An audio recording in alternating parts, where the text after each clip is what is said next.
So hello students, welcome back to our channel বিজ্ঞান পাঠশালা, যেখানে তোমরা ক্লাস 6 to 12 ওয়েস্ট বেঙ্গল বোর্ডের সমস্ত ক্লাসেস পেয়ে যাবে। Okay, so here I am Payel, your maths educator, and আজকে আমরা পড়বো কি real number, class 9th real number chapter 1, মানে হচ্ছে বাস্তব সংখ্যা, যেটা আমাদের ইন্ট্রোডাকশন পোর্শন চলছিল, তার কিছুটা অংশ বাকি ছিল। ঠিক আছে, তো সেই কিছুটা অংশ আজ আমি কভার করে দেবো এই ক্লাসে, দেন আমরা নেক্সট ক্লাস থেকে এক্সারসাইজ পোর্শনে চলে যাবো। ঠিক আছে, তাহলে তোমরা যদি এই ধরনের ভিডিও আরও পেতে চাও বা তোমাদের এই ধরনের ভিডিও যদি ভালো লাগছে, দেন প্লিজ চ্যানেলটাকে গিয়ে সাবস্ক্রাইব করো। ঠিক আছে, তাহলে চলো দেখি আজ আমাদের কি কি টপিক বাকি আছে। তার আগে আমি একটু ঝালাই করে দিই যে আমরা কি কি আগের ক্লাসে পড়েছি। কি কি পড়েছি মনে আছে? স্বাভাবিক সংখ্যা, যেটা হচ্ছে কাউন্টিং নাম্বার। ওকে, অখণ্ড সংখ্যা, যেটা হোল নাম্বার, যেখানে আমরা জিরো অ্যাড করছি। পূর্ণ সংখ্যা, ধনাত্মক পূর্ণ সংখ্যা হয়, ঋণাত্মক পূর্ণ সংখ্যা হয়। মূলদ সংখ্যা, যেটাকে আমরা p/q ফর্মে লিখতে পারি। অমূলদ সংখ্যা, যেটাকে আমরা p/q ফর্মে লিখতে পারি না, যেটা কমপ্লিট বর্গমূল হয় না। ঠিক আছে, যে সংখ্যাটা। আর হচ্ছে তোমার সমতুল্য মূলদ সংখ্যা। ঠিক আছে, দেন নেক্সট আমরা পড়েছিলাম কিছু স্টেটমেন্ট, তার সাথে মূলদ সংখ্যা কিভাবে সংখ্যা রেখায় স্থাপন করা যায়, দুটো মূলদ সংখ্যার মধ্যে কিভাবে মূলদ সংখ্যা বের করব, পিথাগোরাসের উপপাদ্য দিয়ে অমূলদ সংখ্যাকে আমরা কিভাবে সংখ্যা রেখায় স্থাপন করব। দেন তোমার কিছু রুলস ছিল রিয়েল নাম্বারসের বা বাস্তব সংখ্যার, দেন সরল কিভাবে করা যায়। আচ্ছা, খুব ইম্পর্টেন্ট যেটা ছিল দশমিক সংখ্যা কি, সসীম দশমিক, আবৃত দশমিক। কিন্তু তোমার যদি একটা অমূলদ সংখ্যা হয় সেক্ষেত্রে সেটা নন টার্মিনেটিং আর নন রেকারিং হয়ে যাবে, মানে অসীম আর অনাবৃত্ত। মনে পড়ছে যেগুলো আমি পড়েছিলাম? তাহলে আজকে আমরা পড়ব পর্যায়ক্রমিক বিবর্ধক পদ্ধতি। পর্যায়ক্রমিক বিবর্ধক পদ্ধতি বা যেটাকে বলে প্রসেস অফ সাকসেসিভ ম্যাগনিফিকেশন। একটা কথা বলো আমায়, ম্যাগনিফাইং গ্লাস জানো তো? ম্যাগনিফাইং গ্লাসে কি করা হয়? আমরা ম্যাগনিফাইং গ্লাসে কি করি? কোনো ছোট্ট জিনিসকে আমরা বড় করে দেখার জন্য ম্যাগনিফাইং গ্লাস ইউজ করি, তাই তো?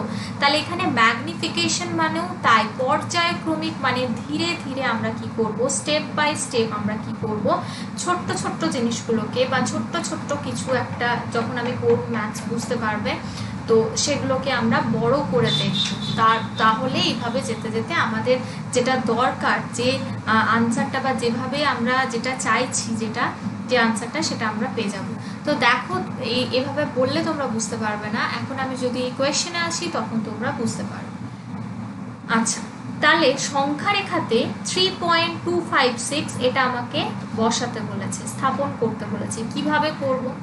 আচ্ছা, আমাকে একটা কথা বলো, 3.256, ঠিক আছে, 5-6 এর কথা এখন ভুলে যাও, ভাবো যে নাম্বারটা আছে 3.2। তো এই 3.2 কত কত নাম্বারের মধ্যে আসে? 3 আর 4 এর মধ্যে আসে তো।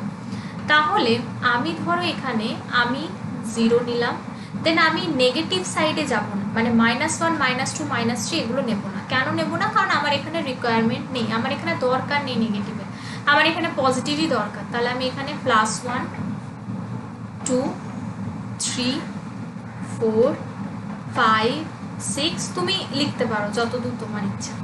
এবারে ব্যাপার হচ্ছে যে 3.2 এটা কিসের মধ্যে, কোন দুটো নাম্বারের মধ্যে আসে? 3 আর 4 এর মধ্যে। 3.2টা আসে তোমার 3 আর 4 এর মধ্যে আসে তো। তাহলে এই যে 3 আর 4 এর মাঝে গ্যাপ, এটাকে আমরা ম্যাগনিফাই করব, এটাকে আমরা বিবর্ধন করব, এটাকে আমরা বাড়াবো। এটাকে বাড়ালে তবেই তো আমি ওই নাম্বারটা পাবো। তো এটাই হচ্ছে ম্যাগনিফিকেশন, সাকসেসিভ ম্যাগনিফিকেশন। আর সাকসেসিভ ম্যাগনিফিকেশন কেন বলছে? কারণ আমরা স্টেপ বাই স্টেপ, এই যে প্রথমে এই সংখ্যা রেখায় পুট করলাম, দেন পরের সংখ্যা রেখা, আবার আমাদের পরের সংখ্যা রেখাতে যেতে হবে বের করার জন্য। তো স্টেপ বাই স্টেপ করছি, so that's why it is called successive magnification. ঠিক আছে, তাহলে দেখো আমি 3 আর 4কে তাহলে আমি ম্যাগনিফাই করি। ঠিক আছে, তো কিভাবে করব?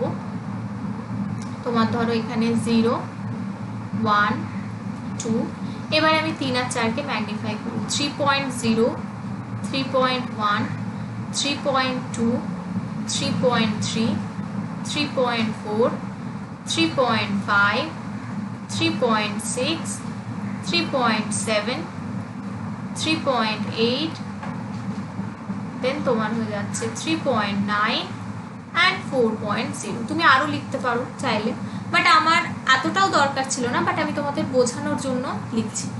এখন 3.2 কোথায় আছে? এখানে কি তোমরা কোথাও দেখতে পাচ্ছ 3.2? ইয়েস আছে। কোথায় আছে? এই যে 3.2 এখানে আছে, আছে তো। এবারে কি আমরা দেখবো? এবারে দেখবো আমরা যে 3.2 প্রথমে নিলাম, এবারে তুমি নেবে 3.25। তুমি 6 কে এখন ভুলে যাও, তুমি 3.25 নেবে। এটা করার পদ্ধতি আমি বলছি। 3.25 এখন 3.25 কত কতর মধ্যে আসতে পারে? 3.25 মানে 25, 20 আর 30-র মধ্যে আসতে পারে, তাই তো। তাহলে আমরা কি করব?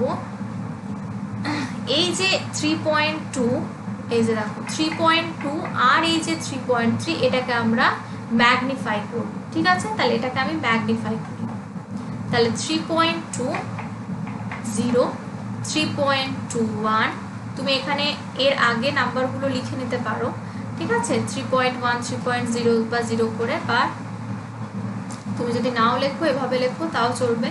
তাহলে 3.22, 3.23, 3.24, 3.25, 3.26, 3.27, তুমি এভাবে চলে যাবে, মানে তোমার যতটা মনে হয় তুমি লিখতে পারো। বাট আমার দরকারটা কি? আমার দরকার 3.25, তো আছে এখানে 3.25, ইয়েস এখানে 3.25 আছে। এবারে আমাকে কি বের করতে হবে? ফাইনাল যে নাম্বারটা 3.256। তাহলে 3.256, এই 256 মানে 256। 256 কত কতর মধ্যে থাকতে পারে? 250 আর 260-এর মাঝে আমরা 256 পাবো, পাবো তো। তাহলে আমি কি করব? এই 3.25 আর 3.26 এটাকে আমি ম্যাগনিফাই করব। কিভাবে? চলো দেখে নিই। 3.250, 3.251, 3.252, 3.253, 3.254, 3.255, 3.256। আরও তুমি লিখতে পারো, বাট আমার যেটা রিকোয়ারমেন্ট, আমার যেটা দরকার 3.256, সেটা আমি এই জায়গাটাতে এসে পেয়ে গেছি। তাহলে কিভাবে স্টেপ বাই স্টেপ করতে হবে বোঝা গেছে। আর ম্যাগনিফাই করা মানে বোঝা গেছে দুটো আমি সংখ্যাকে ম্যাগনিফাই করছি, তবে তো আমি স্টেপ বাই স্টেপ ওই সংখ্যাতে পৌঁছতে পারবো যেটা আমাকে বের করতে বলেছে। Got it? তাহলে নেক্সট দেখো কি আছে, তো এটাকেই বলে সাকসেসিভ ম্যাগনিফিকেশন। এবারে ওটা তো গেল তোমার, এখানে বলছে আবৃত দশমিক সংখ্যা কিভাবে সংখ্যা রেখায় স্থাপন করব। আচ্ছা, ওটা গেল তোমার এমনি নর্মাল, আমি একটা সংখ্যাকে নিয়ে, যেটা ছিল একটা সংখ্যা, মূলত সংখ্যা, সেটাকে আমি সংখ্যা রেখায় কিভাবে সাকসেসিভ ম্যাগনিফিকেশনের থ্রু স্থাপন করব সেটা দেখলাম। কিন্তু যদি আবৃত দশমিক সংখ্যা থাকে, ধরো তোমাকে কোয়েশ্চেন দিয়ে দিল 2.67 আর 7-এর মাথার উপর এই বিন্দু, এই 7-এর মাথার উপর এই বিন্দুর অর্থটা জানো তো? কি বলো দেখি? 2.67777777 এইভাবে রিপিট হয়েছে। তোমাকে এই কোয়েশ্চেন দিয়ে বলা হলো যে তোমাকে তো 2.67 আর 7-এর মাথার উপর এই বিন্দু দেওয়া আছে, তাহলে তুমি এক কাজ করো, এটাকে আমরা কি বলবো? আবৃত দশমিক সংখ্যা, কারণ এটা রিপিট হচ্ছে, তাই তো। অনাবৃত মানে যেটা রিপিট হয় না, তো আবৃত মানে যেটা রেকারিং, রিপিট হয়। তো এটাকে তোমাকে বলা হলো 3 ঘর দশমিক পর্যন্ত, 3 ঘর দশমিক পর্যন্ত তুমি সংখ্যা রেখায় স্থাপন করো। এবারে তোমাকে তো বুঝতে হবে যে 3 ঘর দশমিক মানে কত হয়। তাহলে এটাকে আমরা লিখতে কি পারি? 2.677। তাহলে দশমিকের পরে দেখো 3 ঘর হয়েছে, 1 2 3, 3 ঘর হয়ে গেছে। তাহলে আমরা আর লিখবো না, এত দূর অবধি লিখবো। তাহলে 3 ঘর দশমিক বললে দশমিকের পর 3টে ঘর লিখবে। তাহলে 3 ঘর দশমিক পর্যন্ত তোমাকে এটা সংখ্যা রেখায় স্থাপন করতে বলেছে। খুব সহজ। তাহলে প্রথমে আমরা দেখো 2.6 কে দেখবো। 2.6 কত কতর মধ্যে আসে? 2 আর 3-এর মধ্যে। তাহলে 0 1 2 3 4 5 6। এখন 2 আর 3 এটাকে আমরা কি করব? ম্যাগনিফাই করব, তাই তো। তাহলে 2 আর 3কে যদি ম্যাগনিফাই করি, 2.0 2.1 2.2 2.3 2.4 2.5 and then 2.6 2.7 লিখতে পারো। বাট আমার চাই কত? আমার চাই 2.6। এবারে আমাকে কত বের করতে হবে, 2.677 ছিল প্রথমে স্টেপে, আমি 2.6 বের করলাম, নেক্সট স্টেপে আমি 2.67 বের করব। তাহলে 67 মানে 67 কতর মধ্যে আসে, 60 আর 70। তাহলে আমি এই 2.6 আর 2.7 কে ম্যাগনিফাই করব। বোঝা গেছে?